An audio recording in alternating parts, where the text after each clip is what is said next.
And we are live. Hello out there. It's Mario from Symbolic Studies. I hope you're doing well.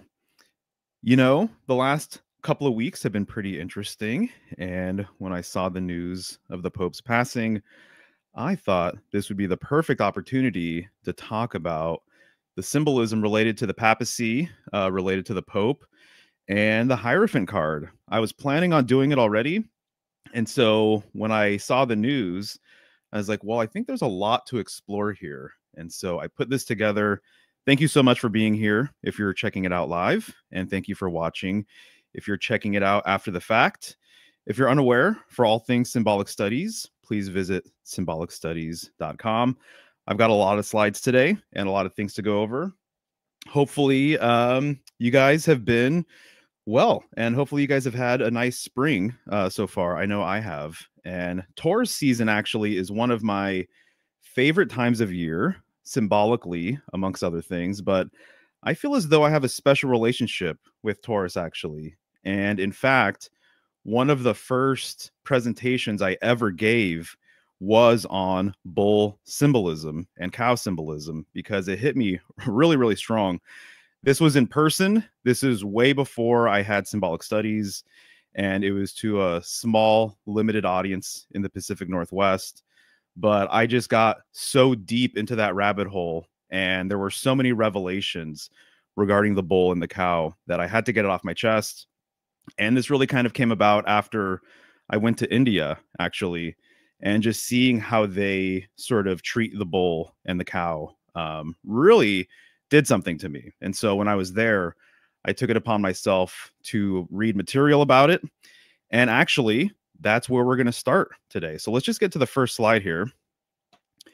So this is the Group of World Religions. That's what it's called, the Group of World Religions. And this is from The Secret Teachings of All Ages.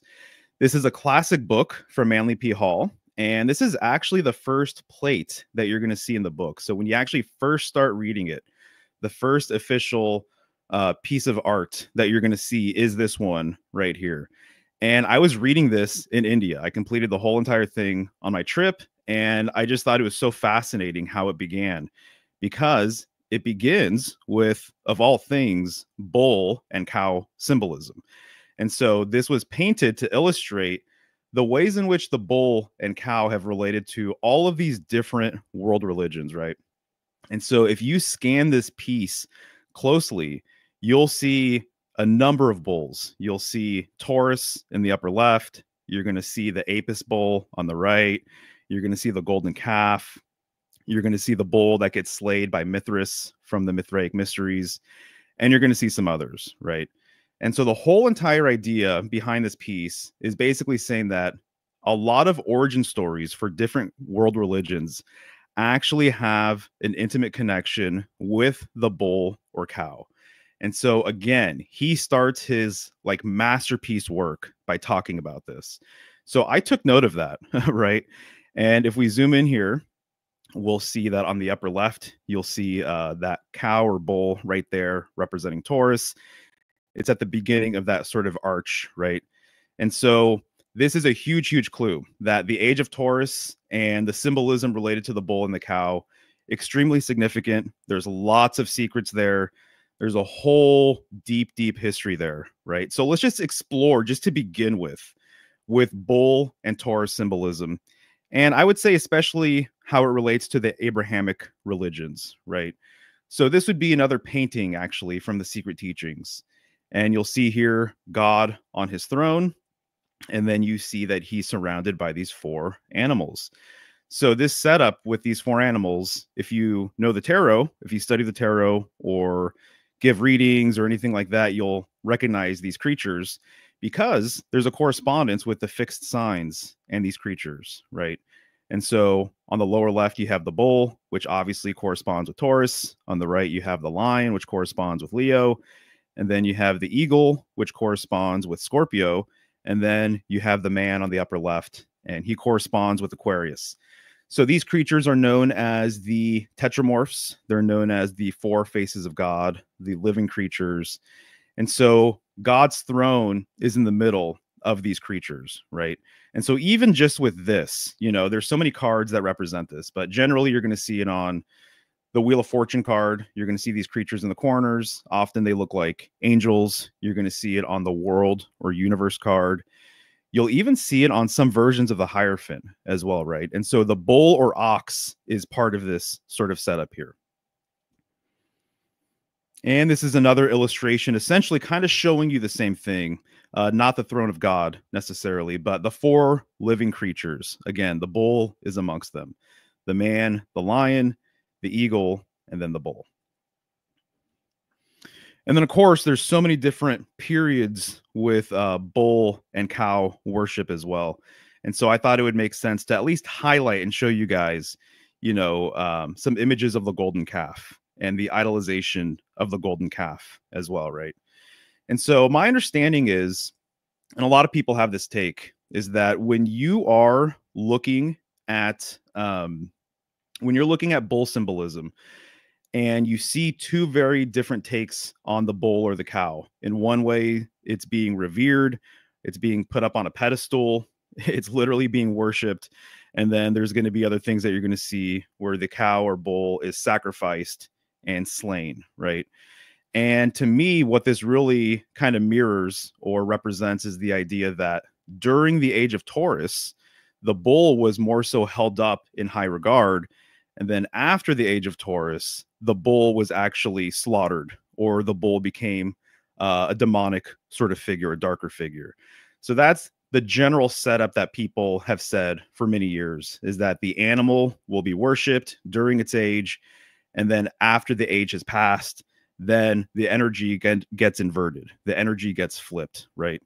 And so it's interesting to see that there are just as much things with the bull being sacrificial in nature as well, right? Or being killed, right? Just like in the Mithraic mysteries, the classic depiction of Mithras killing the bull, right? The cosmic bull. But here's Moloch or Baal, right? And so this is a whole entire thing. It's debatable whether or not people think this did or did not happen. I've heard both sides. Not really here to parse that out necessarily, but the idea of giving your firstborn child to a bull is certainly something worth exploring. It's something that I always post about during Taurus season as well. One interesting thing I want to point out with the central image there of the bull is you'll see that there's 7 compartments within its body, right? And the number 7 really comes into play in a few different ways as well. And so we'll be getting into that a little bit later on in the presentation. But the number 7 is certainly a very mystical number. It's been kind of viewed as like the perfect number in some ways. It really relates to this domain that we live in as well, right? 7 days of the week, 7 colors of the rainbow, et cetera, et cetera. It really goes on and on and on and on. But I'm going to kind of highlight some ways in which the number 7 relates to the northern sky via Ursa Major. And Ursa Major was once known as the thigh of a bull as well. So I'll be getting into that.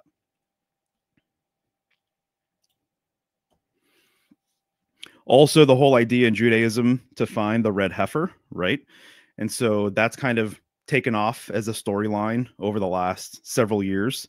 But finding the perfect red heifer is definitely a thing.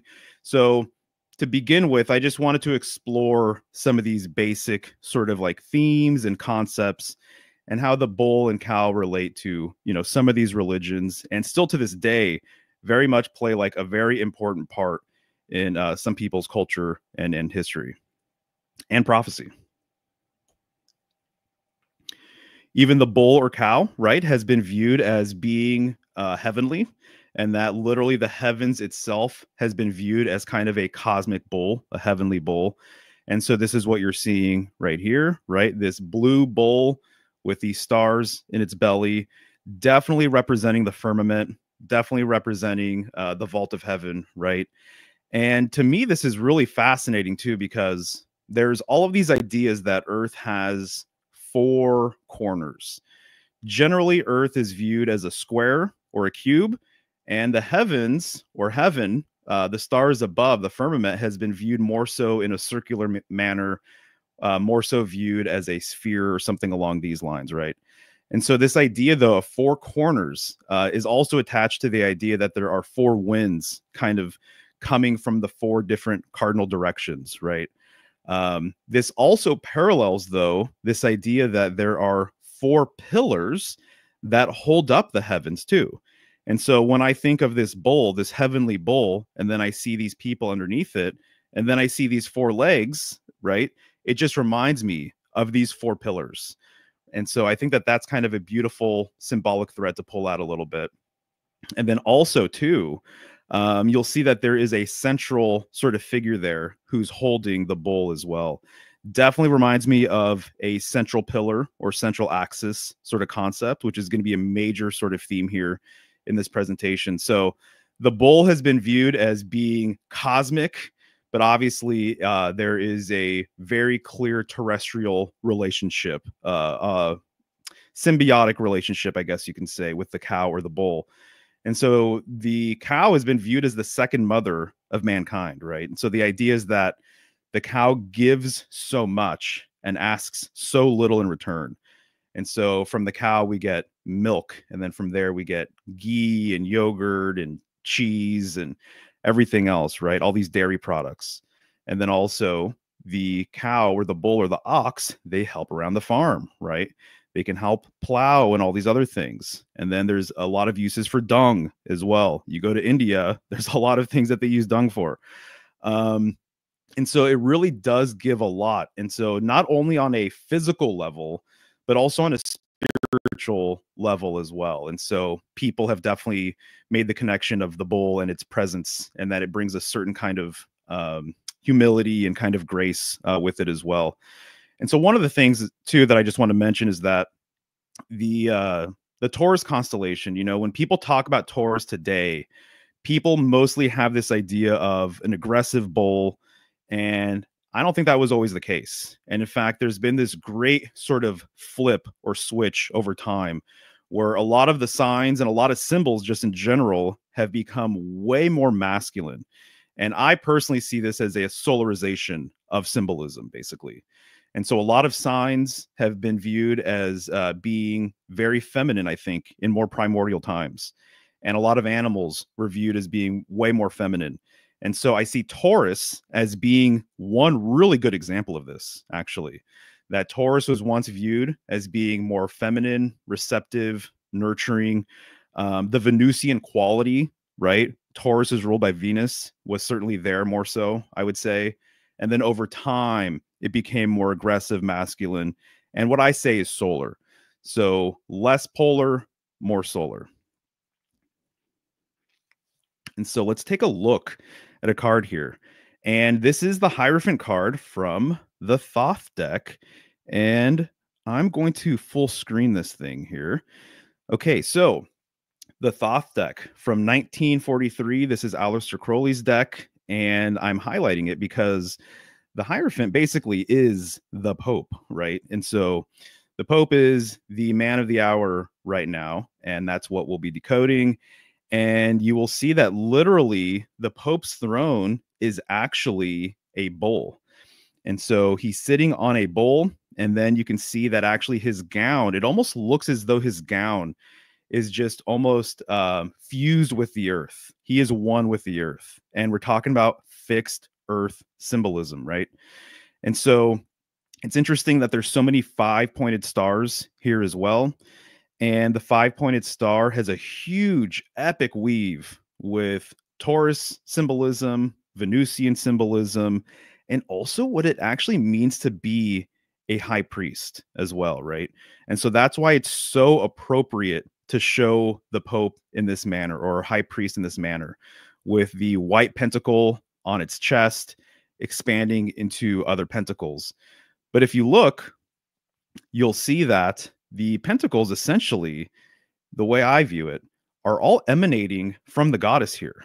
And so this would be Isis, but I see Isis as really an expression as well of Venus, and she is holding what looks like a sword. I actually wonder, though, if this is supposed to be a subliminal nail and that it's actually relating to the nail. She's also holding a crescent moon in one of her hands. And wouldn't you know it, that crescent moon looks a lot like bull horns, right? Does it not? Or cow horns.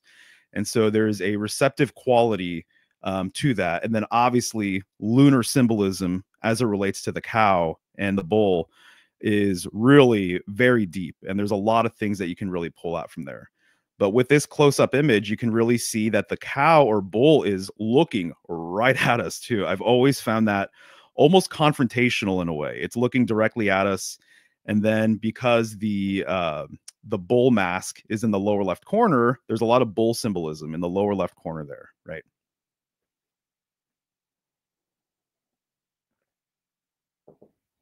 And so speaking of the feminine, a lot of people aren't aware that some of the earliest Hierophant cards actually showed a female high priest, a high priestess. And so this is an early tarot card, the Visconti Sforza deck, and that's exactly what it shows. And so this idea of a female pope, and if you want to learn more about the female pope, I really suggest Barbara Walker's book, her book on tarot symbolism. So I plug her all the time. I have a quote from her that's coming later on in the presentation. But she has definitely a feminine perspective on things. And so she really, really highlighted this idea of a female pope. And to me, this makes a lot of sense, essentially, right? The way I kind of see the Hierophant is almost as though it's almost like a mirror. So the second card of the major arcana is the high priestess. This would be in so many ways the spiritual mother. There's actually a lot of cow symbolism and Venus symbolism with that card as well. And then you have the Empress, the third card of the major arcana. And the Empress is more so the terrestrial mother. So you have the spiritual mother in the high priestess, and then you have the terrestrial mother in the Empress. And then I think you get a very similar dynamic between the Emperor and the Hierophant. So the Emperor would be almost more of the terrestrial physical father in some ways. And then I see the Hierophant as being the spiritual father, because that's really what he represents. And so I've said this before, but when you see a figure in the tarot or elsewhere and the figure is throned, I'm inclined to think that throne symbolism actually has more to do with the goddess than anything else. And so the goddess, the feminine, the queen, however you want to phrase it, that to be throned is actually more of a feminine thing because you're more receptive. It's more of a passive position. And I go on and on and on about this, but women are so magnetic that they bring things to them, right? And so things come to them, opportunities come to them. It's more so in man's nature to need to or want to go out and conquest and travel and journey and also bring home the bacon, if you will. And so the throne is more feminine as I see it personally. This also relates to the concept of the bridal chair. There's actually a lot of symbolism with all of this stuff that strongly relates to Virgo, actually. And so when we're dealing with Virgo, we're also dealing with the Virgin. And I think of like the Virgin Mary, right? And that's who you essentially kind of see in some versions of the High Priestess card. And so the Virgin Mary, Virgo, the Virgin, or Venus, you know, which also starts with a V. There's a huge weave with the V here that we'll be diving into. I see them as largely synonymous characters, right? And so symbolism really is often about seeing the similarities over the differences, not the differences over the similarities. And this is where I think a lot of people get certain things wrong, right? Because they're unwilling to see the connections, or it kind of scrambles their brain to see the connections, and they can't possibly see that a lot of gods and goddesses and symbols really have this underlying sort of root, if you will. But the female pope, here you go. That is so fascinating. You don't really see that so much these days. But Isis being on that card reminded me that I absolutely have to show that. As it relates to the bull, there's a lot of sneaky symbolism as it relates to the Pope and the bull. And so, as an example, the papal bull. So, this is an official document or decree issued by a pope, right? And the bull is actually a reference to the seal that's on these documents. But if you're looking at things from a symbolic sort of lens, you can't deny that there's a connection here between the fact that the Pope essentially is a correspondent with a lot of the symbolism associated with the bull, including the fact that the Hierophant card, aka the Pope card, literally is ruled by Taurus. And here, his official documents or decrees are literally called papal bulls, right? But let's take a look at the Marseille version of the card. And so this is from 1709. And you'll see that actually a lot of the modern day Hierophant cards basically retain a lot of the same symbolism.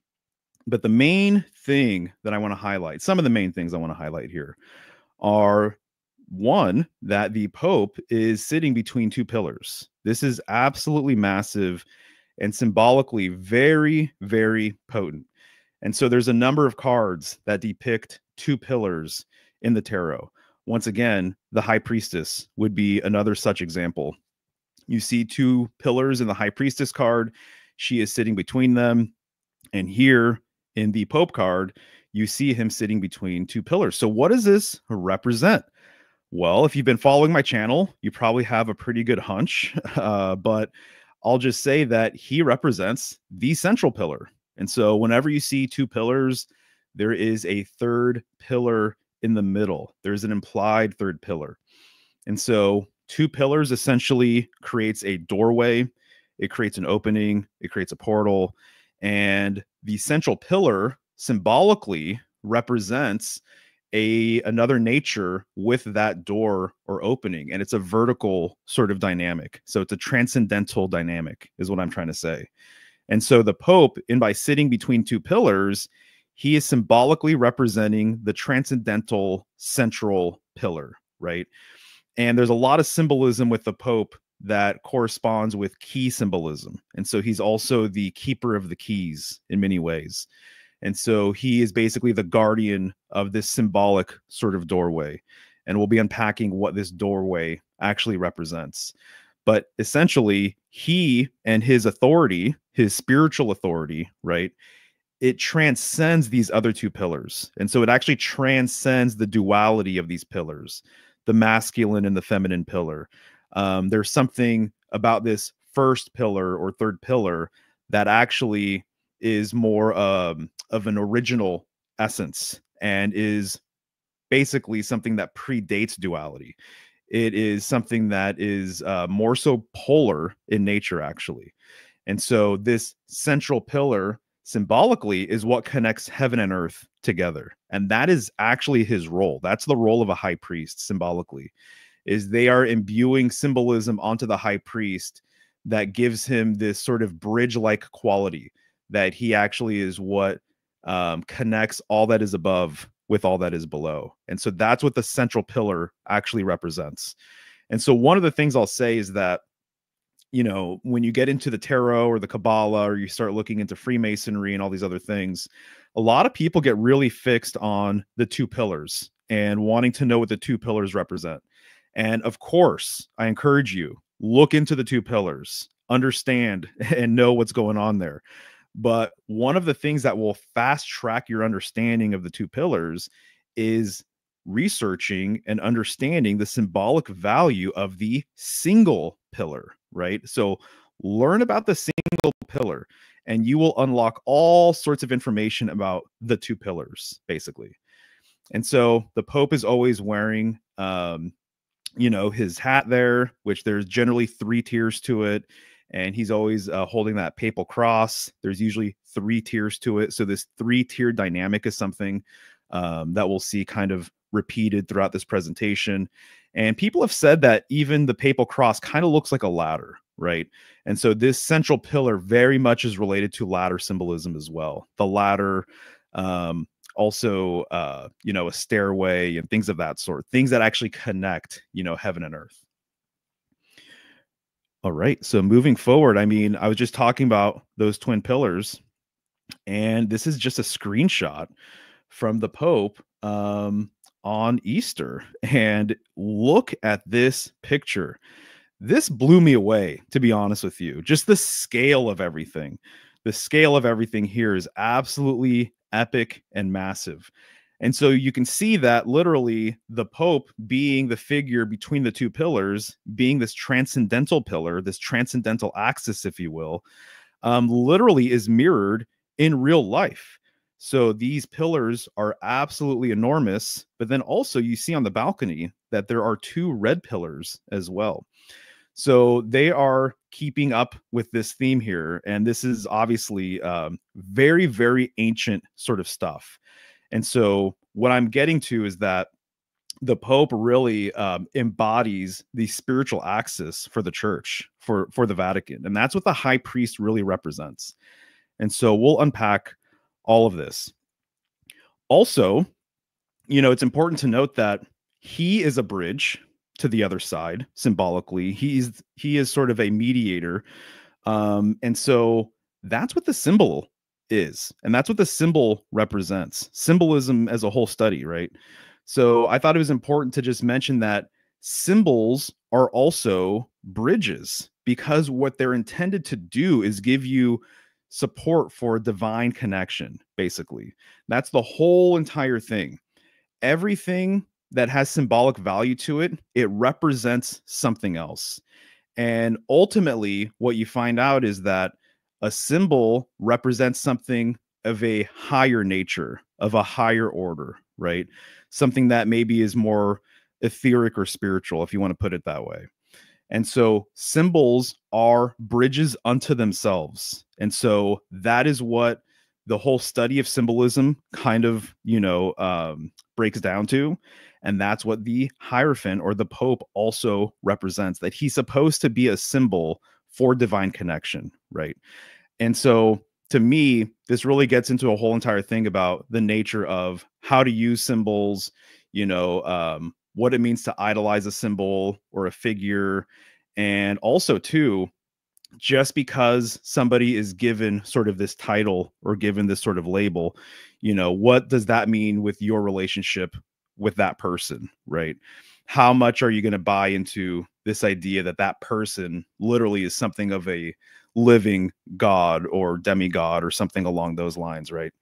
And so I leave every sort of person to kind of make up those decisions for themselves and kind of roll with things, how they, feel comfortable and all of that. But clearly, with the Vatican and the church, the Pope is a living sort of bridge. That's really what he represents.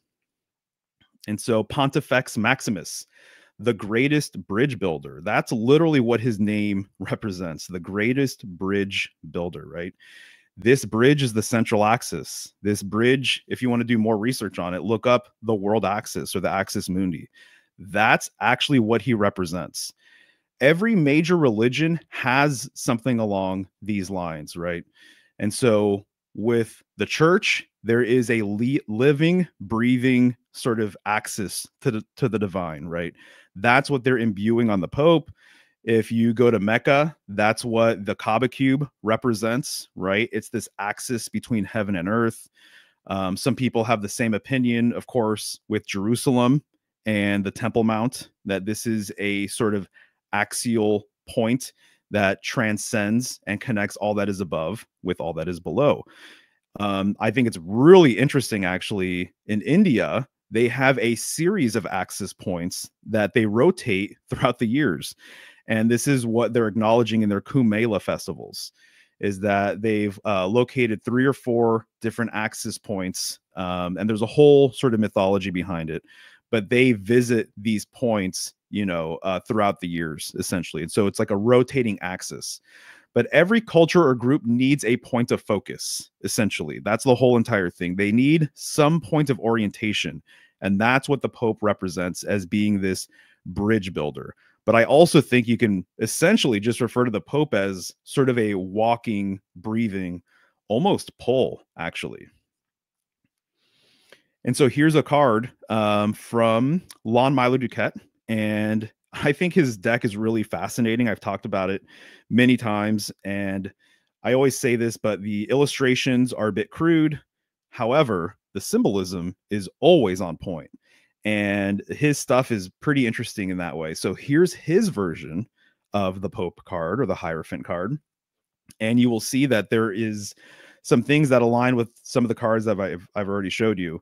And so you have the Pope in the middle, you have the tent behind him, and then you have these two trees, and you have these two women in the foreground. And so clearly the Pope is acting as the central pillar as well, right?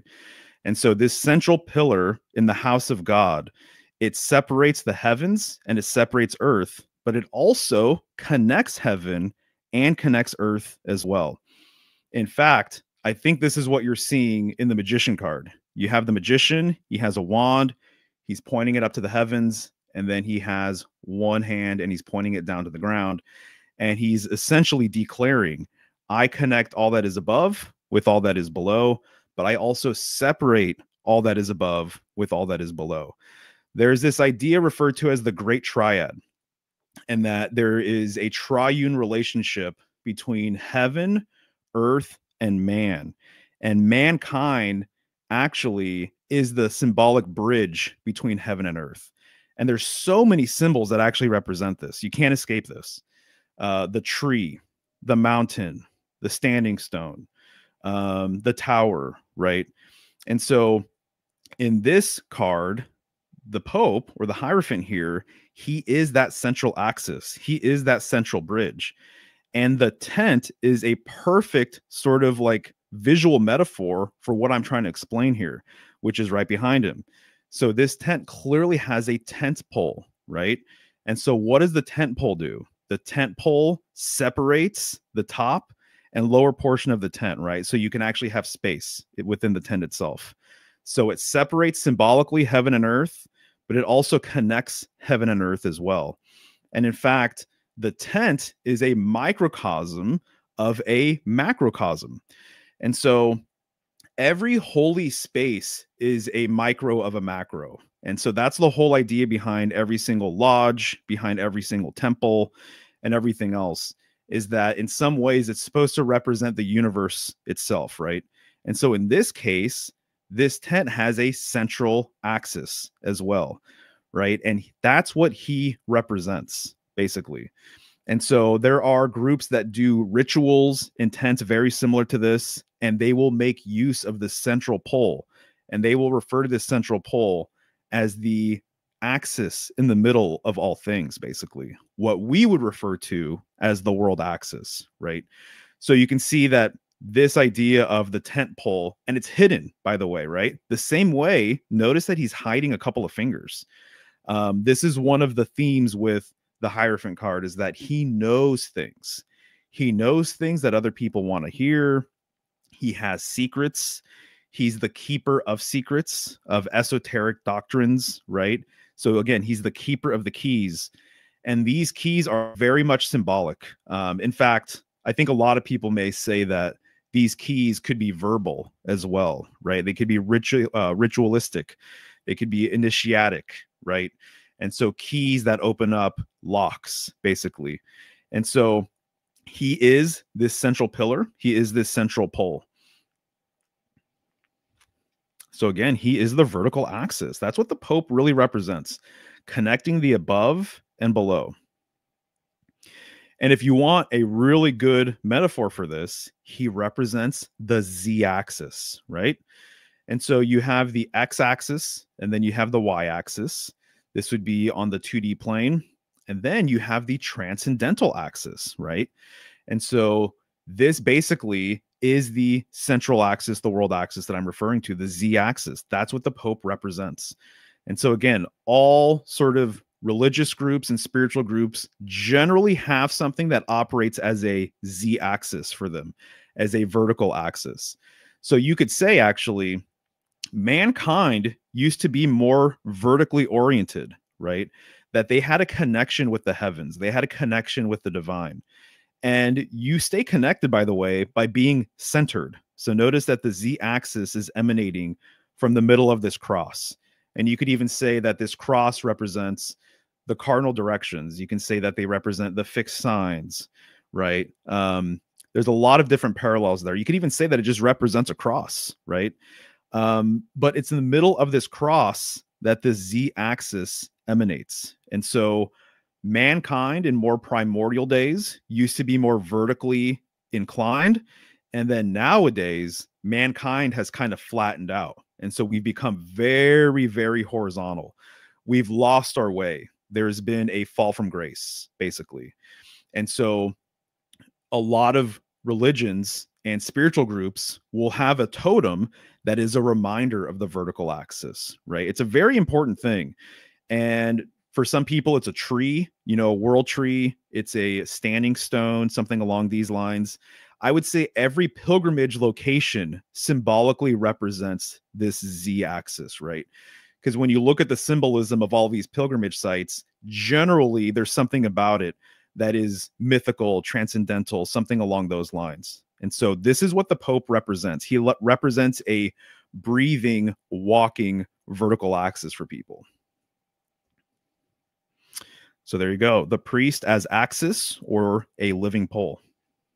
Notice too, pole and pope. I think it's kind of interesting how similar they are. Just when you're looking at the spelling of the two. And so you don't really need to kind of stretch your mind too much to see how this is played out in real life. So when the Pope makes a public appearance, everyone's eyes are on the Pope because the Z axis or the world axis, this symbolism represents also a point of orientation. And so it gives you something to revolve around.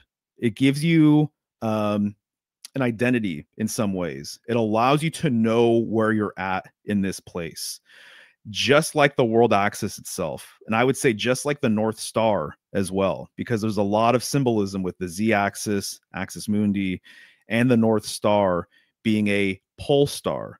It's the point of pivot in the heavens. So all of the fixed stars go around the pole star. And so if you knew where the pole star was and you're sailing the seven seas, you know where you're going, right? Whether you're going north or south or what have you. And so in some ways, the Pope operates as something of a walking world axis, something of a walking pole star, a point of orientation. And so this is the esoteric old primordial way of sort of decoding all this symbolism. So wherever the Pope goes, everyone has their head on a swivel. Everyone's looking in his direction, right? Because he's operating as this axis, this vertical axis in a horizontal world, essentially. So I had to show the Pope Mobile because every time I've ever seen it as I was a kid, it just kind of, I think it's funny that it's called the Pope Mobile. And then I just think it's interesting that a religious figure like this has something called a Pope Mobile. And then also just, it's like custom for him, right? And so you even see, the papal crest there or whatever it's called, right there on the side. And so his coat of arms or what have you, which I have a much better image of that later on in this presentation because it's very relevant to the conversation. So wherever the Pope goes, everyone is going to be looking towards the Pope. It's not unlike Islam. And so in Islam, no matter where you're at in the world, you pray towards Mecca 5 times a day. That's the whole entire thing, right? And then even when you go to Mecca for a pilgrimage, you're going to revolve around the Kaaba cube, right? 7 times. And then people are going to pray around it, but always looking towards the center, always looking towards the cube. And so this is what he represents, a living embodiment of a pilgrimage site in some ways, a living embodiment of this vertical axis, basically.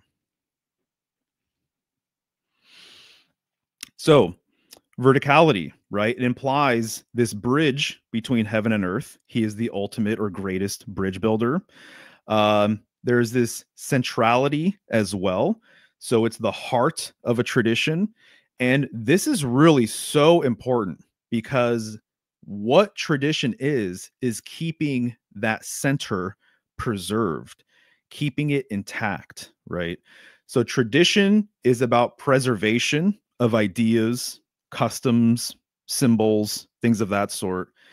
And in the modern world, we're losing this more and more and more. That the modern mind, especially the Western mind, although it's changing everywhere, I would say, has more of this idea of what's new is good, what's new is interesting, what's new is worthwhile, right? Versus preserving this old thing. And so every tradition has a core to it. Every tradition has sort of a symbolic center, basically. And the axis represents this center. And a lot of these ideas, by the way, of tradition relates to stability, right? It's maintaining order, just like what I have right here. And these concepts very strongly relate to Taurus as well. And Taurus is a fixed sign. And so there is this stability sort of intact just with Taurus symbolism. And so I think that that's also interesting that the Pope card, Hierophant card relates to Taurus, and Earth comes into play with this stabilizing sort of force, or this stabilizing sort of factor. So for all these reasons and more, the Pope represents this vertical axis, and with it comes this central sort of dynamic and this stable sort of concept. And as I've been saying, orientation, right? It gives you a point of pivot and direction. And so this is no different, by the way, than just having an authority figure, a leader, if you will, in the family. So if it's your father, then the father is supposed to give you a point of pivot, a sense of direction. He's supposed to bring stability. So he operates symbolically as this central axis as well, right? And so the mother also has a lot of this symbolism completely tied to it as well, giving the family a point of pivot and a sense of direction.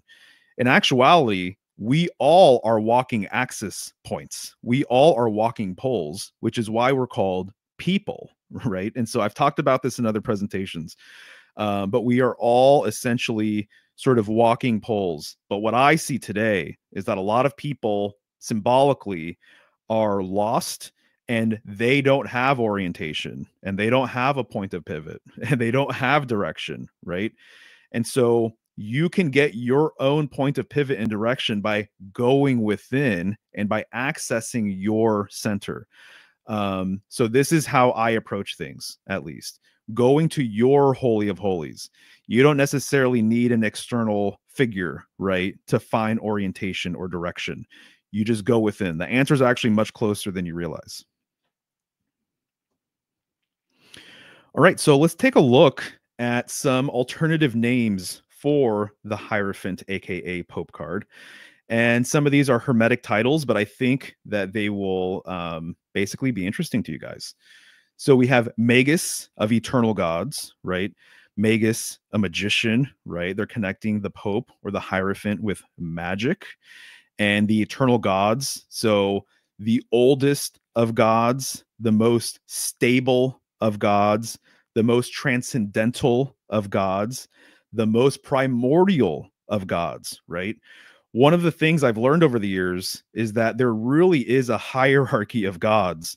And a lot of what people refer to as gods in today's world are much newer gods. They're almost like infants or like children or toddlers or something like that. But there are older tiers of deities. So Magus of eternal gods, that's super interesting. I think of primordial wisdom and primordial traditions and things of that sort. So the Pope is also known as the expounder of sacred mysteries, right? So let's not forget that Taurus also corresponds with the neck on the human body. That's one of the correspondences. And sometimes what you'll see is that the Hierophant or Pope actually has his neck covered, right? And so there's this whole thing with communication here, right? This idea of communication, communicating with his people, communicating with the masses, but then also who is the Pope or the Hierophant communicating with? Is it these external, or excuse me, eternal gods? I think there's something to be said about that. And then also, just the idea that your words are magical, right? And that your words can transform things, that your words have power, your words have meaning. And when you're in a position like the Pope, obviously what you say matters quite a bit to a lot of people. And so he is privy to things as well that I'll say that he is not allowed to show and not allowed to share with people. And so that's the whole entire idea behind tradition as well, is that generally with traditions, there is an inner sanctum, and that this inner sanctum is held in high regard, and it is viewed as being very precious, and it's viewed as being something that's worth keeping a secret. It's not necessarily meant for everybody. The inner sanctum of all groups, really, it's not something that is just should be put out, for the masses and just be blasted out there. And in fact, you can't find and penetrate the inner sanctum of a lot of groups, right? And so today we have a very different idea in the modern world. We think everything should be out in the open. We think everything should be just kind of on full display, right? But there's this idea that secrets are actually viewed as being sacred, essentially, and that what was sacred was kept secret. And now I think we kind of have things flipped, where what people tend to do is their profane actions are what they keep secret from their family, from lovers, from the community, whatever. So it's a completely sort of flip dynamic. So I'll just say, over the last handful of years, I've really grown to appreciate secrecy and everything it sort of represents, and how this is a necessary sort of thing. And so the Pope symbolically represents a keeper of these secrets. And so this relates, though, to an idea of what conceals also reveals. It's almost like a veil, right? And so the Pope is one who shows sacred things as well.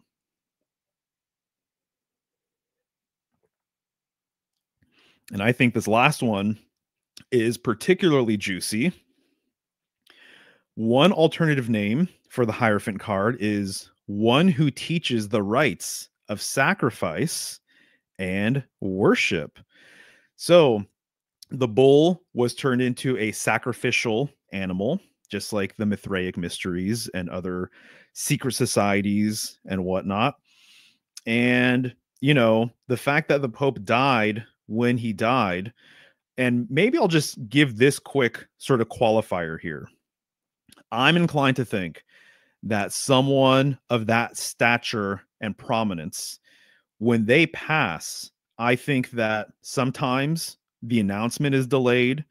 I think sometimes, I'm not saying in this case necessarily, they didn't necessarily pass, but actually there's a ritualistic angle.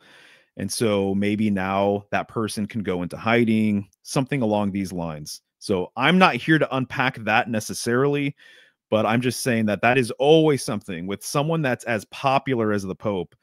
I don't necessarily take their death date and the official narrative as exactly what happened. Because in this instance, there are so many synchronicities, there are so many layers of information that's encoded with it. It kind of boggles the mind, actually. And so him dying at the beginning of Taurus season, and then also the fact that Taurus is on the opposing end on the ecliptic of Scorpio, which symbolically corresponds with death, I think is pretty interesting as well. So one who teaches the rites of sacrifice and worship.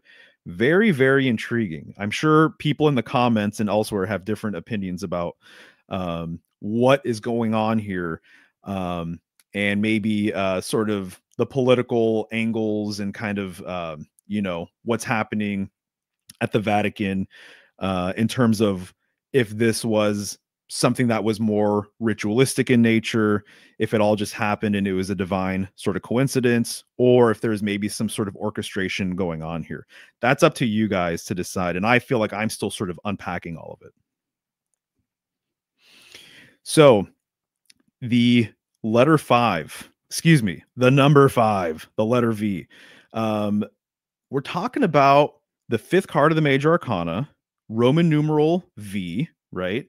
And there is a mega epic symbolic weave with the V and 5 as it relates to Taurus that I have to talk about. I wouldn't be doing any of this information justice if I didn't talk about it. And so we have to go there just briefly. So if you're unaware, Venus over the course of 8 years makes a 5-petaled flower, sometimes referred to as the Venus rose or the Venus pentagram. That's one thing. Venus rules Taurus, And from the perspective of Earth, this is the pattern it makes. Isn't that amazing? And so the pentagram is really, really loaded, and there's a lot of good reasons why people use it in magical sort of contexts and things like that. So when you see a pentagram, a lot of the times, I'm not saying exclusively, but a lot of the times it's a direct reference to Venus itself because of this patterning here. There's no other star, there's no other planet that makes this sort of pattern. It's also called the kiss of Venus as well. So here we go. Isn't that beautiful, right? So when you're dealing with stars, the amount of tips the star has and the sacred geometry of the star is completely related to the number of those tips, right? And so if we're talking about the 5-pointed star, it's inseparable from the number 5. So the number 5, even in my mind, when I think about things symbolically, when I think of the 5, I do think of the pentagram, and I do think of this shape. When I think of the 4, as an example, I think of the cross, I think of the X, I also think of the square, because they're intrinsically related. So if you want to learn more about the number 4, study the square, study the cross, right? You're going to learn all sorts of stuff. So if you want to learn about the number 5, study the Venus rose, study the pentagram or pentacle, because they're intrinsically tied to each other. So this is very interesting, because when we're dealing with the 5, we're also dealing with the 5th element as well, right? And so we're dealing with ether or spirit. And so to me, that is absolutely worth talking about, given the nature of what the Pope represents and what we're dealing with here. It's also really interesting too. Clearly, a 5-pointed star is also related to the pentagon. You can see that you can put an inverted pentagram right there in that central pentagon. And this is the dodecahedron. And so this is the platonic solid that actually relates to spirit or ether as well, right? And so to me, this is all just kind of laying sort of the groundwork of what I'm trying to get to with the 5-pointed star. And essentially, my conclusion with it is that it represents the bridge between the etheric plane and the physical domain. In and of itself, the pentagram or pentacle represents a symbolic connection to the other side, right? And so let's get into it a little bit more. So this is a standard 5-pointed star, but when you start decoding the sacred geometry of it, the proportions really bring a lot of things to light. So I want to highlight the proportion right here between that first line and then that shorter second line there. The ratio here is 1.618 to 1. And this ratio can be found all over the natural world, right? And so even the human body, like our digits, our bones, and things like that, they unfurl or unfold in the manner that they do because of these proportions. And so these proportions are absolutely divine. You can see here that it's related to the golden spiral as an example. And so the square on the left, the larger square, and the smaller square on the upper right, it retains the exact same proportions that I'm referring to. And actually, I have calipers, just like what I showed you here, that has this measurement. And so having a pair of calipers like that, that retains the proportion, and if you start measuring things, you'll start seeing that this is a divine ratio, 1.618 to 1. And this is why the golden spiral does what it does. And so isn't the spiral in and of itself too, it kind of reminds me of a bridge. It kind of reminds me of sort of a gateway of sorts. It connects perhaps the mundane and the profane, or it connects the physical with the spiritual. That's what the 5 and the pentacle represents in my view, based on everything that I've sort of looked into with it.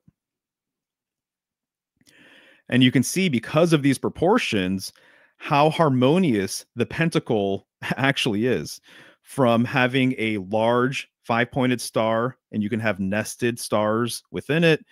and then also to having this sort of chain, right, that just tapers down perfectly and really goes on forever and ever, right?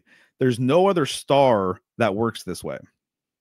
So in some ways too, it appears as though the pentacle and its sacred geometry connects all that is above with all that is below. That's what this little diagram reminds me of. And also the macro, and then also the micro as well, right? So we're dealing with the 5. We're dealing with Roman numeral 5, which is a V. We're dealing with Venus, which starts with a V. And wouldn't you know it, you look in the heavens, you look at Taurus, and the most prominent feature of Taurus, if you've never looked, is a large V. In fact, when you're looking with your naked eye, this is a representation, this is a graphic, right? Not the actual stars themselves. But when you're looking into the heavens at Taurus, the V is the most prominent thing that really sticks out. It's the head and horns of the bull. And there's a large star, Aldebaran, right in there too. And so that's a royal star. That's the royal star of Taurus. So to me, the odds of all of these V connections are really, really mind-blowing. So that's another huge epic weave with everything, is that Taurus looks like a gigantic V in the sky. And there's just an illustration of Taurus. You can see they've really highlighted that eye there. This is the eye of the bull. There's a lot of symbolism attached to Aldebaran. That's a huge sort of thing to get into as well. But I just want to mention this V connection with literally the Taurus constellation itself. And even what I see with the V, by the way, is I see duality coming from the monad, or I see that the singular divides itself into 2, and that the 2 sort of points either descend into 1, or more than likely, they're expressed from the 1. It's the 1 shooting off into 2 different sort of expressions now. And so to me, there's this sort of hierarchy there with the 1 and the 2. And I see that the Hierophant, or the Pope, represents sort of a higher order as well. That's what he's symbolically supposed to convey, at least. All right. So there's so much that I want to talk about with this. The bull in the zodiac, Taurus. And I would just say, I'm just going to say it, I'm inclined to think all of the signs of astrology actually have a common origin story, and it's in the northern sky. And I'm getting ready to do a presentation on this because it is absolutely massive. It's so important, and it's what kind of gets me off. I think that I'm uniquely suited to talk about this. And for whatever reason, I found this weave, or rather, this weave really found me, right? So I'm basically prepping a presentation that says that all of the signs of astrology have a northern sky origin story. And this is because in primordial times, people were more so fixated and focused on the northern sky, and they were more so interested in the fixed stars as well. And so the fixed stars all go around one central star, which would be the North Star, or Polaris, right? And Ursa Major and Ursa Minor circumambulate the pole star very closely. And that was the primordial sky clock. So there was a time before solar worship, and there was a time before people were really fixated on the ecliptic. And so let's take a look at the northern sky through the lens of the Dendera zodiac, and let's unpack the Taurus bull symbolism in the northern sky. And so if we zoom into the central sort of spot here of the Dendera zodiac, this central sort of disc, if we look towards the middle of it, we're going to see a few interesting things here. And the main thing, though, that I want to highlight is that leg.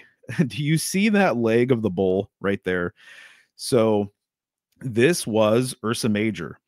And so with the Dendera zodiac, you're looking at really an approximation of things, right? It's not supposed to be a dead sort of one-to-one representation of the heavens, but it's almost kind of a exaggerated look at what's going on up there. But this was the thigh of the bull. This was Ursa Major going around the pole star. This constellation, this thigh of the bull, had 7 stars, right? This constellation, I'm inclined to think also, is where the original 7 stars of enlightenment came from. And over time, the symbolism of those 7 stars actually shifted over to the 7 wandering stars, which would be the 7 traditional planets, basically. And so people were more so focused on the northern sky, and Ursa Major and Minor made up the primordial sky clock before people started looking towards the ecliptic and became more solar, right? And this is so lost on most modern people. And I really do understand why, but I feel like it's part of my calling to, at the very least, dive into this material and then, of course, share what I can here. And so this thigh of the bull represents Ursa Major, and there were different rituals. One in particular, it was called the opening of the mouth ritual, the opening of the mouth ceremony. And I've been talking about this for years, but there are some reliefs that you can see where a person is presenting the thigh of a bull to a pharaoh. And sometimes even that bull's thigh is almost at the tip of the mouth of the pharaoh, the opening of the mouth ritual, right? And so this ritual relates to going to the underworld. It relates to going to the other side, right? So that's one thing that I think is really interesting. And I have to switch over to some new slides here. There we go. And what's also very interesting is that there's a woman named Judy K. King, and she has a book called The Isis Thesis. And she came out with this book, and what she says is based on her decoding of the hieroglyphs, that essentially at least in one point in time in ancient Egypt, people saw that when they died, that their soul ascended to the northern sky. And this is traditionally what I've learned, what a lot of cultures actually believed, is that they believed that there was a gateway to heaven, and that, or a stairway to heaven, and that this stairway or gateway actually went towards the northern sky, went towards Polaris, went towards the center of this wheel of heaven, basically, along the lines of what we refer to as, the axis mundi, or the world axis. And she says that there was a belief that people went to the northern sky and exited the cusp of the horn of a bull, basically. And so there is a northern correspondence with the bull's horn as well. So not only was there a bull's thigh there was a symbolic horn or symbolic opening in the northern sky that your body, your soul or spirit would ascend out of, right? So this is all very interesting, obviously, as it relates to the Pope and Taurus and everything else. But what I'm trying to say here is that there was a major shift from Ursa Major being the 7 stars of enlightenment, Ursa Major being related to the bull, and this was during primordial times. And what happened is that basically people became more solar over time. And the way I personally perceive it is that there is a direct correspondence with people becoming more solar over time, and this sort of fall from grace that humanity has had, sort of this lack of spiritual sort of awareness and things like that. And so you could say that we live in a dark age right now. And there's all sorts of opinions on, are we at the end of this dark age? Have we transitioned out of it and things are getting better? What's sort of going on here? And the main thing that I just want to highlight is that what I've read is this current dark age we live in is because people have lost their center, and therefore they no longer revere anything in the external world that sort of relates to the center in a truly sort of like holistic kind of way, right? And so it's one thing to maybe go to a pilgrimage location and acknowledge this vertical axis that this site has been sort of related to. But are you changing your lifestyle? Are you spiritually aligned, right? Are you living a holistic life? How do you treat people? How do you treat yourself? What does your inner landscape actually look like? And so I'm inclined to think that during primordial times, which some people refer to this as the primordial tradition, by the way, if you want to do more research, during primordial times, people had this reverence for the northern sky. All of their symbolism seemingly was kind of very much condensed in the northern sky.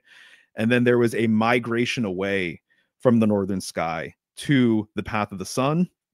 And so what happened was the symbolism attached to Ursa Major, the thigh of the bull, shifted over to Taurus. And within Taurus, you have the Pleiades, right? And so notice even the similarity between the way Ursa Major looks and the Pleiades. They both kind of look like dippers. They both look like vessels. And so I haven't said this yet, but Ursa Major is the Big Dipper. And so to me, that's a mind-blowing realization, because I remember looking at the Big Dipper a lot as a kid, and I had no idea that there was all of this esoteric, hidden, mind-blowing information associated with it, right? And so there are a number of authors that have written this about this, by the way. So this is not my own personal conclusion. Hey, Mario is the first person to talk about this shift. No, there are people who really, truly understand this. And so that adds validity, a lot of validity, because there's actually more authors than you would realize that have talked about this. And I have a number of those books in my library. And so the best way to explain this would be to say that we went from a polar dynamic to a solar dynamic. There's a great shift from polar symbolism to solar symbolism, and that completely changed the game.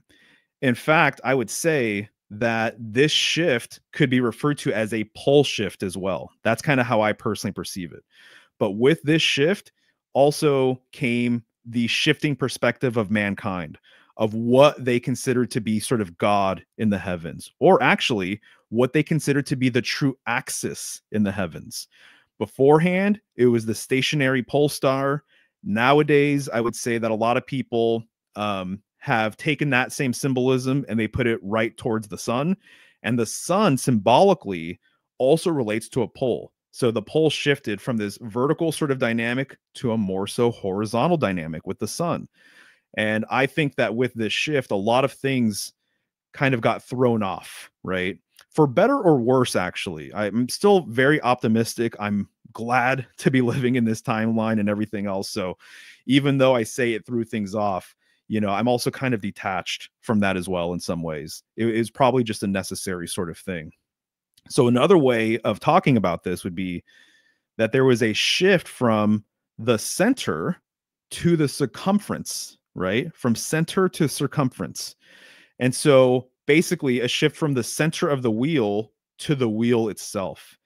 The middle of the wheel is the most transcendental part of the wheel. It's the most balanced part of the wheel. That's what the pole star represents. The external part of the wheel, the outside of the wheel, is the least balanced part of the wheel, right? It's the most chaotic. It's always turning. It's always moving. It kind of reminds me of the sun, right? If the sun is the new central axis for a lot of people, it's always constantly, rising and then falling, right? Rising and then setting. The pole star is the same every single night, night after night. It never moves. In fact, it's still there even when you can't see it because it's daylight, right? So you will find that there's a thread of bull symbolism in the north shifting over to this new sort of location because people needed a sort of, I would say, a mirror for this original symbolism, but it needed to be along the lines of the ecliptic. It needed to be along the path of the ecliptic. And Taurus and the Pleiades served as a perfect substitute, basically, right? So I would say in more primordial times, the central axis was the vertical axis. It was the transcendental sort of spiritual pole that everything revolved around. And no matter what your cosmology looks like, of what kind of earth we live on, there is absolutely a Taurus field around Earth, no matter what you think it looks like. And so I'll leave that up to your imagination, because I know there's a lot of debate and a lot of different opinions about that. But notice that the center of the Taurus field has an opening, right? There is a electromagnetic grid around Earth called the magnetosphere, and it's toroidal in nature. And my understanding is the opening of the Taurus field of this magnetic grid is why we actually have the northern lights, the aurora borealis, right? And kind of a mind blower, let's not forget, this is called a what? A Taurus field. What are the odds that this is referred to as a Taurus field of all things? The spelling is different, but phonetically it's exactly the same. A Taurus field. That's not a mistake. That's not an accident by any stretch of the imagination. And if you really want my opinion, I'm inclined to think that we live in a nested toroidal structure. So if you imagine Taurus fields within Taurus fields, they all still connect through their center, basically. It's the same unifying center. And if I haven't expressed this yet in today's presentation, I'm inclined to think that there are realms above and realms below, and they're all connected through their center. That's the whole entire thing. They're all connected through their center. You can even imagine these realms above and below as being very much related to a wheel, right? And this is no different than our chakra system. So with our chakras, we have 7 chakras traditionally. I know there's opinions about that, right? But chakra means disc or wheel. And guess what? There's a symbolic bridge or symbolic pole that connects all of them together, which would be your spine, right? And so this is sort of how it works, in my opinion. All centers, in actuality, are connected with each other. And it's the center itself that is what my metaphysics now completely hinges on. It needs to hinge on it. There's like no other way sort of around it. That's kind of been my conclusion with everything. And so I would say that sort of the metaphysical framework of primordial northern polar peoples, which we all descend from that, no matter who you are, no matter what you look like. You know, I've explained this in other live streams and presentations and things. Everything hinged around this center within, the center of the home, the center of your village, and the center of your region, and also the center of the heavens, which the best representation of that would be the North Star. And very, very interesting as well, in ancient Egypt, this was the symbol for the opening to the other side. So if we're to exit this horn of this great bull, and there is a sort of door there, or there's an opening of some sort, this would be the gateway to the other side. And they use the 5-pointed star of all of the designs, of all of the shapes, of all of the icons or imagery. It's the 5-pointed star that represented the opening to the duat, right? So that's not a coincidence. And so once again, the Pope relates to the number 5 and the pentacle, right? Being the 5th card of the major arcana, the Hierophant. And also this opening to the other side, the true sort of bridge between this domain and the afterlife. So when people became more solar and this shift happened, this great symbolic shift from polar to solar, this became the new axis, this blurry sort of line that you see there, right? And the new axis went from Taurus to Scorpio, basically, right? Because it needed to involve the ecliptic. It needed to involve the path of the sun. So now what a lot of people in today's world, you know, they have sort of a fondness for the Pleiades. And I've heard many people say sort of variations on this theme, that they are a Pleiadian star seed or something, or that their ancestors came from the Pleiades.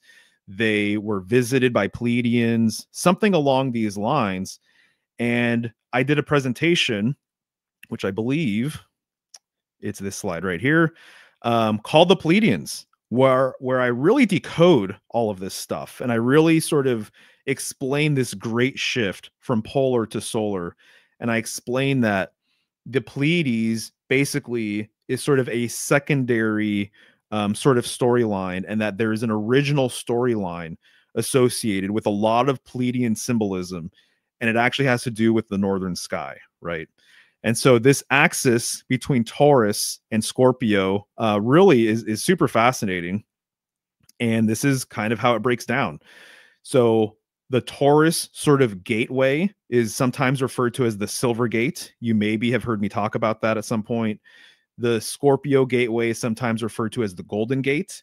The interesting thing is that when you're looking towards Scorpio, you're looking towards the galactic center.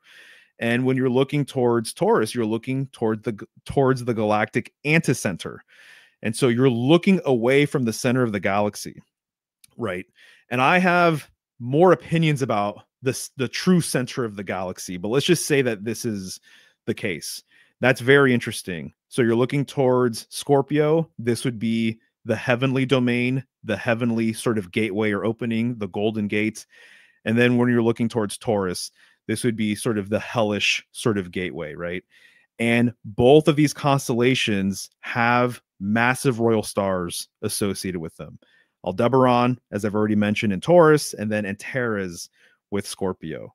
And so I see this as being the new axis during solar times. This was not the axis that people refer to in primordial polar times, in my opinion. Once again, check out this presentation if you haven't seen it. I actually, to be honest with you, I think this is one of my best ones that I've ever done. All right, so getting back to the Hierophant card, aka the Pope card, the Hebrew letter that associates with this card is Vav, which means nail, right? And for a little while, it kind of eluded me. Why would this card be associated with nail?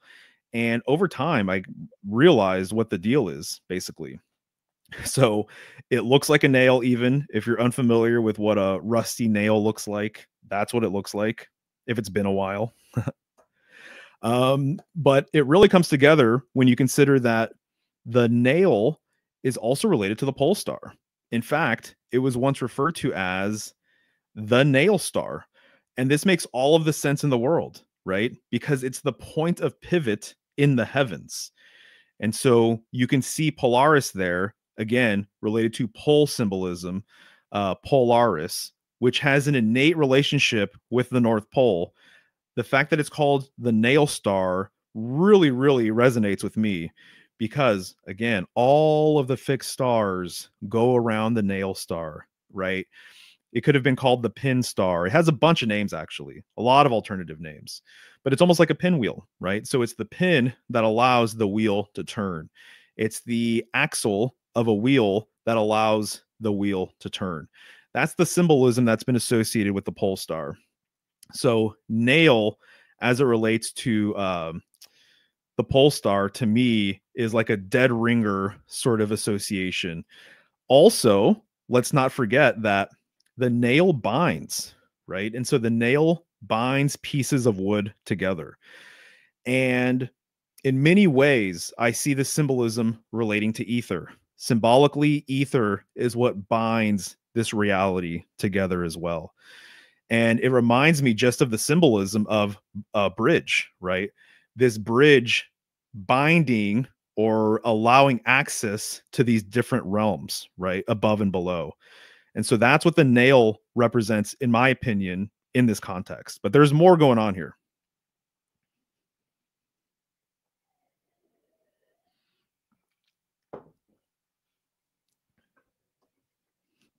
So, kind of relating the nail to an axis, that's what it represents. My sort of go-to authors say the same thing. You know, so many symbols go back to this transcendental pillar that we refer to as the world axis.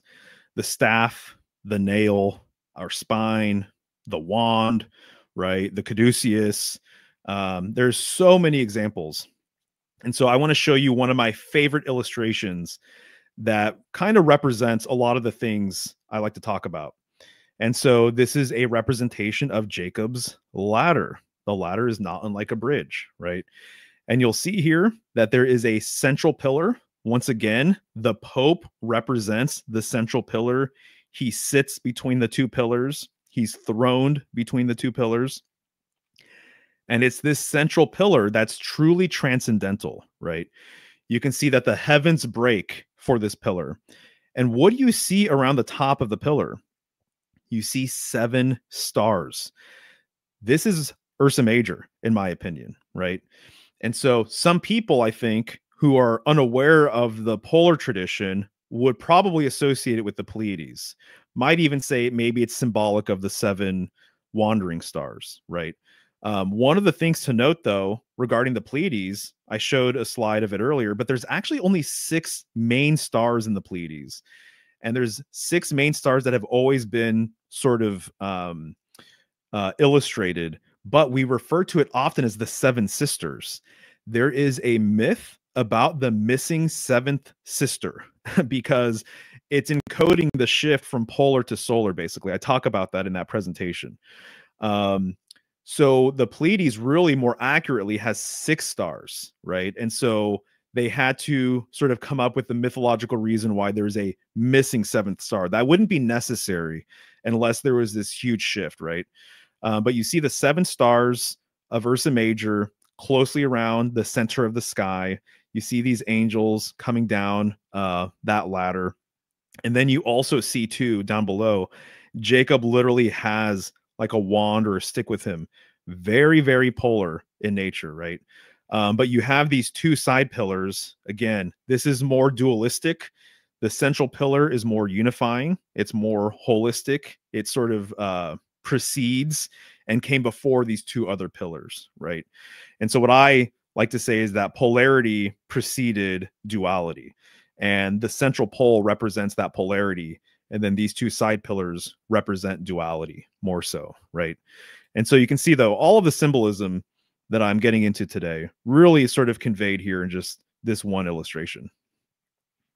And there's, of course, more to talk about and decode, but let's move on.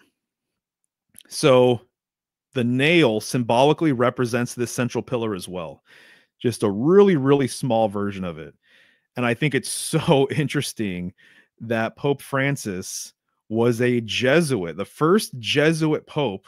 And when you look at the symbol for the Jesuits, they encode nail symbolism of all things, right? So once again, the Hierophant card corresponds with the Hebrew letter Vav, which means nail. And there's all of these nail connotations that I'm bringing up. And then here, the first Jesuit Pope, literally their emblem is related to nails. And so the 3 lower nails, my understanding is that they represent the 2 nails that were nailed into Christ while he was on the cross with his hands, and then also that 3rd nail at his feet. So there we go. So when we're dealing with the central axis, or this symbolic nail that exists and is driven through different layers of reality, right? We're just talking about the simple pillar, right? And when you look at the Kabbalistic tree of life, you'll see that there are, of course, these 3 pillars that I've been talking about, but it's the central pillar that extends above and below the 2 other side pillars. And in fact, there's a hidden Sephiroth on this central pillar called Thoth, and Thoth gives you access to the Clipothic tree, which is basically the inverted tree, right? And so the Night Side of Eden by Kenneth Grant is one of the go-to works, classic works, I think, modern classics about this whole entire dynamic. And he openly says that Thoth corresponds with the North, right? And so the North has always been related to this transcendental sort of quality. But it's really interesting because there are different realms to this tree of life sort of dynamic, right? And so there's 4 different realms. And you can see I have 3 lines here dividing these realms. And in my opinion as well, it seems as though there's another way of breaking it down and it's through the horizontal paths, right? And so there's 22 paths to the Kabbalistic tree of life. There's 22 Hebrew letters. There's 22 cards of the major arcana. There's 22 paths. And so the central pillar goes through 3 horizontal paths, right? You see that there? Well, I think it's really interesting because it kind of reminds me of the papal cross. And so the papal cross reminds me very much of the central pillar. And really, I mean, to me, it's like very clear that any sort of cross or wand, the vertical axis represents that Z axis that I've been talking about, right? And so here you can see these 3 different layers of reality. And to me, this kind of relates as well to the idea of a leader or a lord or an emperor actually having sort of 3, at the very least, sort of emanations or expressions, right? 3 states of being. And so to me, that's what this cross also represents, is this verticality that unifies these 3 different states of being. If you want to learn more about that, The King of the World or Lord of the World by Rene Guénon really gets into it. The Symbolism of the Cross is also worth reading by him. And then also he has a book called The Great Triad, where he gets into some of this symbolism as well. The fact that this unifying presence, this sort of leader or central axis figure, unifying these different realms above and below. So I think that that is one of sort of the secrets going on here. But it's no different than the nail, right? It's no different than the nail almost binding several pieces of wood together, right? That's at least how I see it. I mentioned it earlier, but it also kind of looks like a ladder. That's what some people have interpreted. It's almost like Jacob's ladder, right? Going to the great beyond. But when you look into cross symbolism, you know, one of the things that is worth discussing is the fact that what really predates the cross is the standing stone.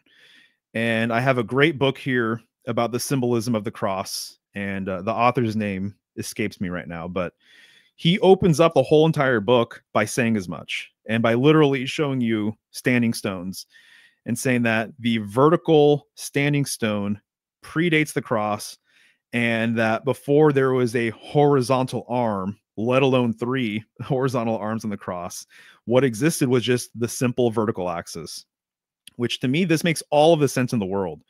It's more primordial, it's simpler, and it just stands the test of time, right? It's so basic.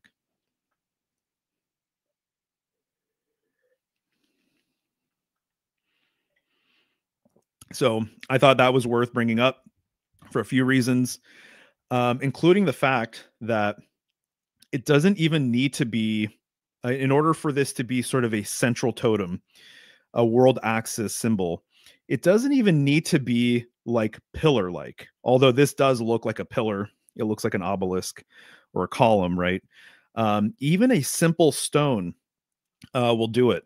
And so there's a great book called At the Center of the World by John Michel. And he really gets into all of these central standing stones in Europe and sort of around the world. And he really decodes and explains sort of, what they meant symbolically. And oftentimes what people would do is they would locate the center of their region, and this science is called centrography. And people would put a central stone there, or they would put a temple there, or they would put a tree there, right? That would be their symbolic world tree. But this would be the middle of their sort of empire or region. And this is where people would congregate. And this was their vertical axis, right? This was their pilgrimage location. This is what they saw as sort of binding all that is above with all that is below. But it could be just a simple stone as well. And sometimes these stones were referred to as dividing stones or the stone of proportions. There's different names for it, but the idea behind that is that it divided the empire. So from that central stone, oftentimes there would be lines that emanate from it like a cross. So then from the middle of that stone, you have north, south, east, and west as an example. So now you have the land being quartered. And so this central stone was a dividing stone because it divided the land evenly from the center. And the whole idea behind leadership and kingship and things like that is that they wanted to rule from the center. That was the whole entire idea. And I've talked about this in other presentations, but it was really important for them to rule from the center of their region because they wanted to embody the axis. So if you were going to embody the central axis, well, it would make sense that you rule from the center. It would make sense that your throne symbolically, or where you lived or where your temple was in the middle of your region, right? But it's really fascinating because stone symbolism really completely relates to what it means to be a pope, right? Everything that I said earlier about stability, right? This point of pivot, orientation, that's what the stone represents. The stone symbolism is freaking massive, and it's so ancient and primordial and interesting that literally I could do a stone presentation and we can go on forever. But let's quote Barbara Walker here, and she gets into stone symbolism in her entry on the Hierophant card. So she says, deeper investigation of the Roman legend of Peter finds the curious tradition of a Peter, Petra, or Pater acting as a keeper of the keys of the afterworld well before the Christian era. I'm just going to read this one more time. Deeper investigation of the Roman legend of Peter finds the curious tradition of a Peter, Petra, or Pater acting as a keeper of the keys of the afterworld well before the Christian era. She goes on to say, the etymological relationship of the words for father and rock, Petra, had a common source in the phallic pillar of stone planted in the Vatican Mount, where Christian mythology later located the upside-down cross of Saint Peter. So I'm just going to read this one more time, if you don't mind. The etymological relationship of the words for father and rock, Petra, had a common source in the phallic pillar of stone, not unlike that standing stone, planted in the Vatican Mount, where Christian mythology later located the upside-down cross of St. Peter. We're talking about St. Peter's Square. There were other manifestations of this rock of ages. Egyptians knew an obelisk spirit called Petra, perhaps the same rock pillar worshipped by the Edomites at the holy city of Petra. In the Bible, this deity was the rock that begat thee. Whoa. So she's saying a lot with all of this. But just to break it down briefly, you know, there is an etymological relationship with the word Petra, Pater, as in like Jupiter. And that's actually, there's a huge correspondence with the Hierophant card and Jupiter. In fact, in some decks that I have, they make that relationship way more explicit. Also, the word Papa, Father, and Pope, right? So the stone, you know, the Pope symbolically represents this stabilizing force, and stone symbolism completely relates to all of this stuff. And so she mentioned this obelisk, right, in St. Peter's Square. So let's take a look at this obelisk. This obelisk literally came from Egypt, right? It came from Heliopolis. And my understanding is that the original name for Heliopolis translated to the city of pillars, right? Fascinating. Here's another image here, right? And so you see that obelisk, that Egyptian obelisk, this Egyptian stone, right, in the middle of St. Peter's Square. Well, I find this interesting because another axis symbol, unbeknownst to most people, is the key itself, right? As I said earlier, there's so many world axis symbols, but the key also represents the world axis. It's deep, deep encoded symbolism says as much, right? And so the key is nothing without a lock, right? And so keys and locks. I used to say this all the time, but poles and holes. So much symbolism breaks down to poles and holes. And this is what, sexual symbolism really just boils down to in some ways, traditionally, right? Poles and holes, the phallus and the yoni. And so the keeper of the keys, right? The key itself is a world axis symbol, and it loosens and it also binds. That's what the key represents. It'll bind something because it's implied that the lock basically needs the key to open it, but it also needs the key to close it, right? And so he's the keeper of the keys to the afterlife, between the gates of heaven and hell, regardless of where you think they might exist, where these openings actually might exist, right? So the obelisk actually, as a world axis symbol, shares a lot with the key itself. Well, I find this really intriguing as well, because when you look at St. Peter's Square, it looks like a keyhole, right? So can you guys see that pillar right there, the obelisk? It's right in the middle of a keyhole. And this is where the Pope will address his people, right? He is the keeper of keys. So just to show you just another way of looking at it, St. Peter's Square, you can see that there's the obelisk dead center in the middle of that circle. It looks a lot like a keyhole, in my opinion. And just to show you, if you don't know what a traditional keyhole looks like, there you go.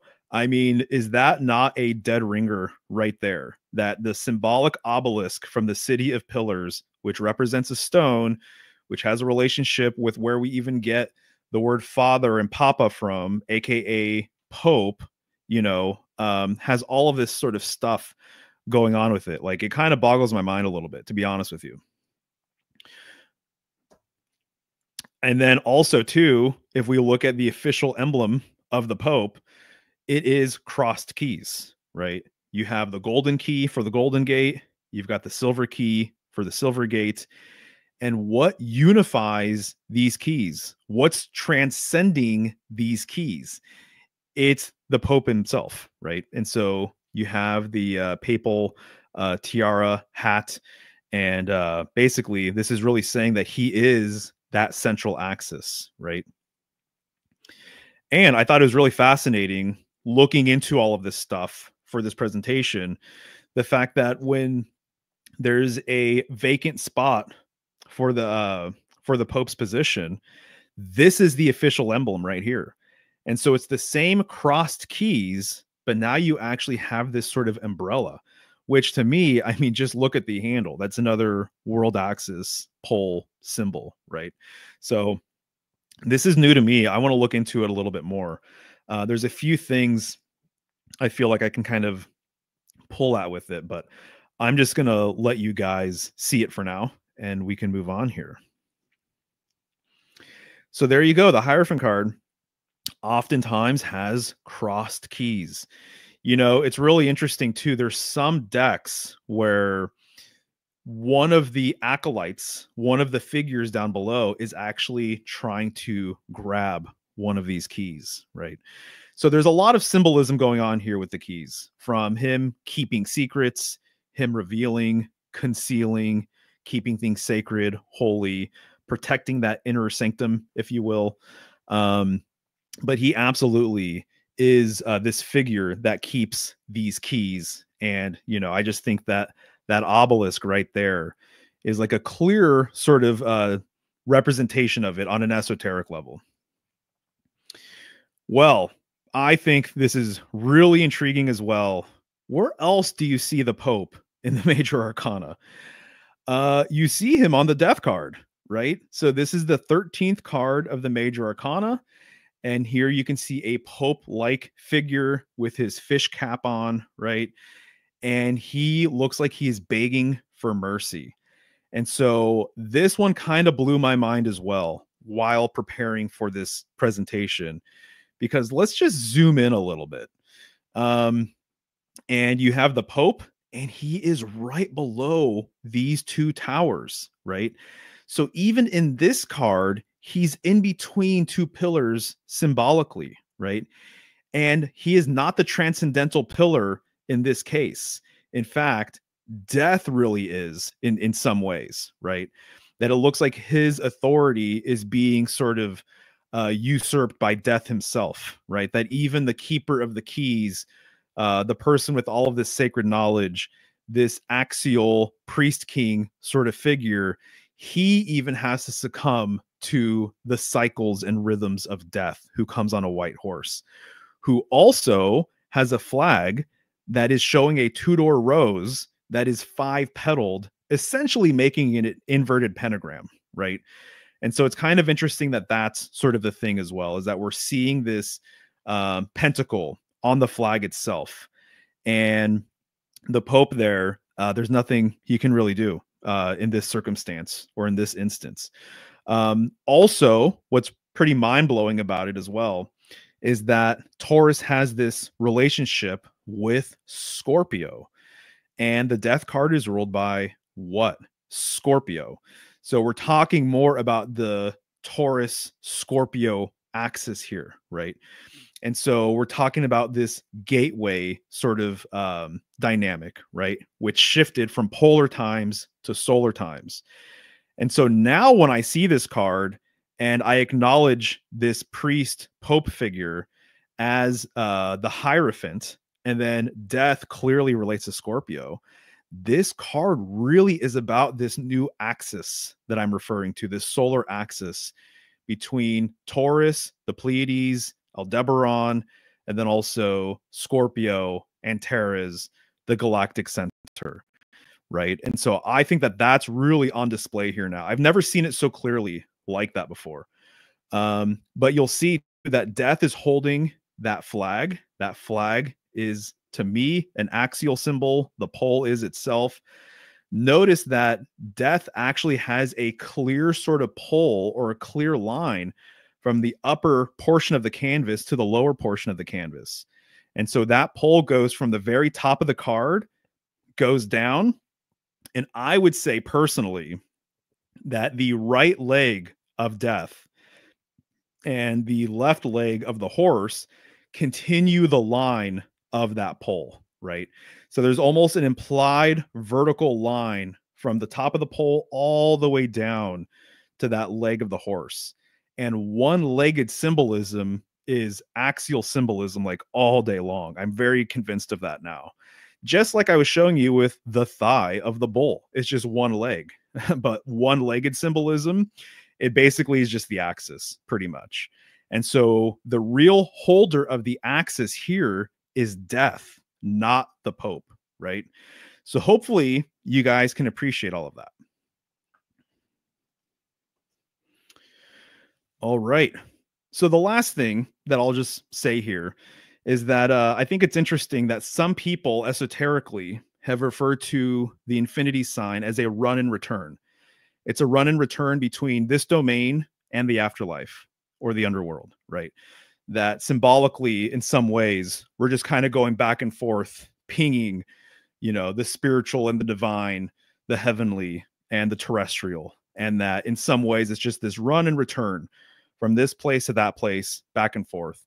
In some ways, it kind of reminds me actually of the Taurus field as well, inner to outer, right? This looping sort of dynamic, right?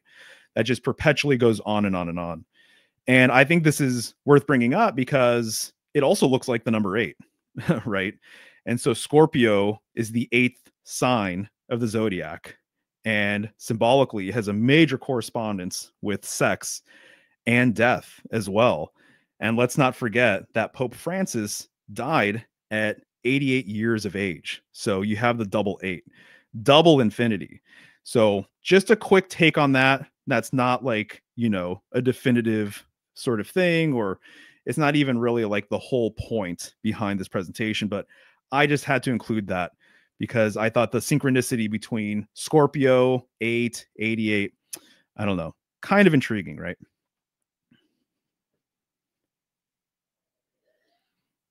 But that's going to do it, guys.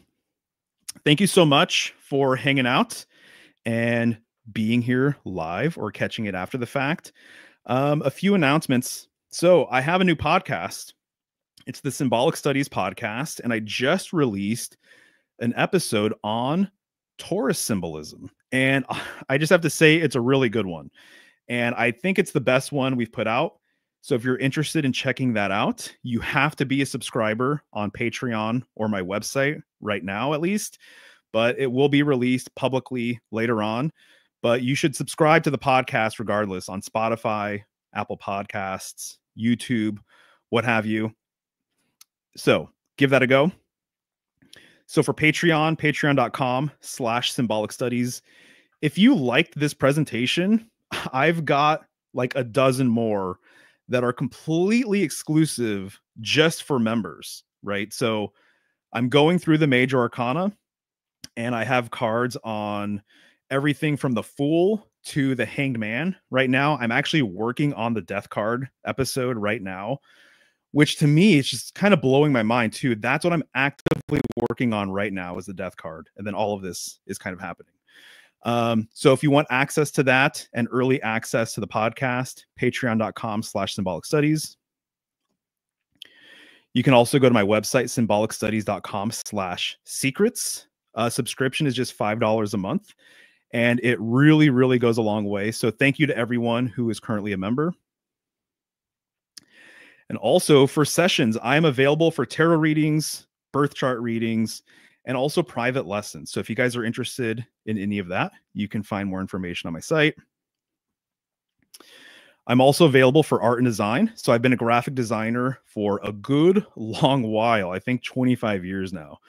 And if you guys need branding services, if you guys need help with your packaging, social media, things like that, you can feel free and reach out. And I actually have a portfolio on my site. So if you go to symbolicstudies.com, you can see my portfolio.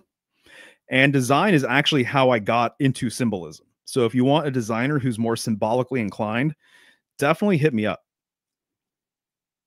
I also have Taurus prints. And so this is one of my favorite prints. And I don't know how many I have left, but these were silk screened by hand. One of my favorite designs. There's more information on my site. Definitely check that out if you're looking for a good gift for a Taurus person in your life. And for everything else, you can visit symbolicstudies.com. So thank you guys so much. I really appreciate you being here, and I really appreciate your support. I'll be around with another presentation pretty soon, I'm sure. But until then, be well. Take care.